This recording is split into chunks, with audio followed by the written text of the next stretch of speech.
Well, of course, I'm not in favor of making software open. I speak of free software because it's freedom respecting. Sure. There are other people who are basically the people who like this software, but they don't want to talk about freedom. They coined another term, which is, quote, open source, unquote, which is a way they can promote their views where they don't want to talk about that issue. So it's all a semantical fight. Well, thank you for educating me. Explain it. Back to the point that you raised, yes, we can choose by what we do whether to use these massive corporate, invite everybody to put their data into these mega servers, or we can choose otherwise. But we have to organize politically, too. We can't expect individual choice and market mechanisms to always protect our freedom. We have to organize to protect our freedom. We have to do it intentionally. All right, stay there, sir. Amazing information. Can't wait to get into some other topics with you and talk about the organization as well. Did you know...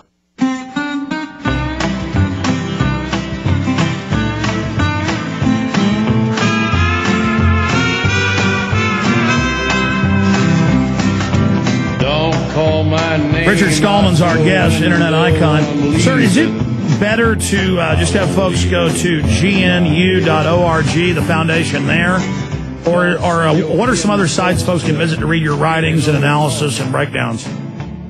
GNU.org, GNU.org, is the website about the GNU system and the free software movement. The Free Software Foundation has a website, FSF.org. And there you can find things like resource information, lists of useful free programs, lists of hardware devices that don't require any non-free programs, people who provide support as a business for free software, and other useful things. And you can also join the Free Software Foundation, which is the main way that we pay our staff. Now, I'm a volunteer, but the staff get paid. Sure, folks should definitely join that because we probably wouldn't have as much freedom as we have now if it wasn't for you guys. Again, I'm no IT guy. I can barely send an email. But just because I do lease a lot of servers and CDNs and own some, I know some about it. And always talking to IT people, they talk about how the free software that you're discussing, and they semantically call it open source to try to, take away the branding and semantically control it, is a lot harder to break into, a lot harder for people to control. It works a lot better because Microsoft and everybody else, they want everything set up so they can backdoor it, they can control it. That also leaves the doors open to other bad guys, doesn't it? Well, sometimes it does and sometimes it doesn't. But because I won't claim that every non-free program is badly written. Those people are not all stupid. Some of them are very capable.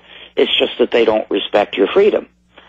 So it's true, however, quite often they have very bad security even against third parties.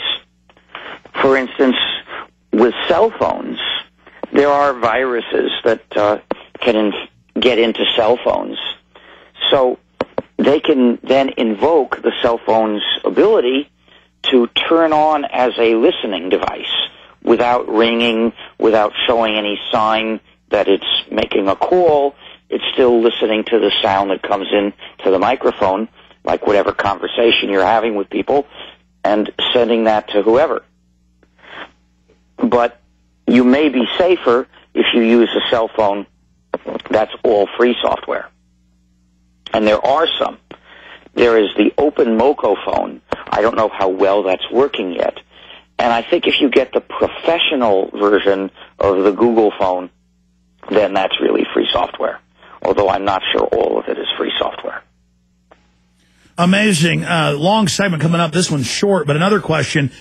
And again, all these IT people and hackers send me this stuff, and it's mainline Pentagon reports and Air Force Cyber Command San Antonio, and it's the general commanding their forces to attack our own internet, to test its strengths and weaknesses. And then I've seen hackers have told me, and I've seen some blurbs about how it's really the government hacking the hospitals and hacking power plants to then have a pretext to bring in more of their own control. Are you familiar with governments false flagging or staging attacks on their own systems as a pretext to get more funding and control? Well, I don't know about any instances instances of that on the Internet. That's not what I specialize in. So I haven't read news about a thing like that I recall. But it wouldn't surprise me that much. I mean, if you could have the Gulf of Tonkin incident, and you could have the supposed weapons of mass destruction in Iraq, then I guess why wouldn't they lie about who is, I wouldn't put it past them to stage such an attack and lie about it, but that doesn't mean that I know that they're doing so. Sure, yeah, that really wasn't in the news. I mean, there were a few stories. It's mainly bizarre hour-long video briefings with the Air Force and people.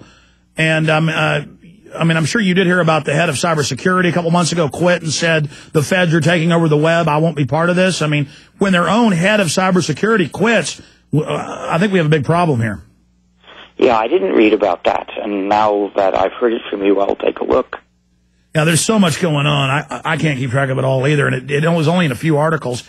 When we come back, I want to talk about how do we save the Internet? How do we expand it? How do we make it more free versus the architecture that it seems to be leaning towards? Go ahead and start down those lines, sir. Well, my work will help you make sure that your computer is under your control. But beyond that, there's nothing that each one of us can directly do. So if there's censorship or if there is, say, surveillance going on in the Internet that connects you to me, neither you nor I can simply make a change to turn that off. The only way I know of we can stop that... Well, stay there. Got a break. I'm sorry to interrupt. Got a break for the satellite.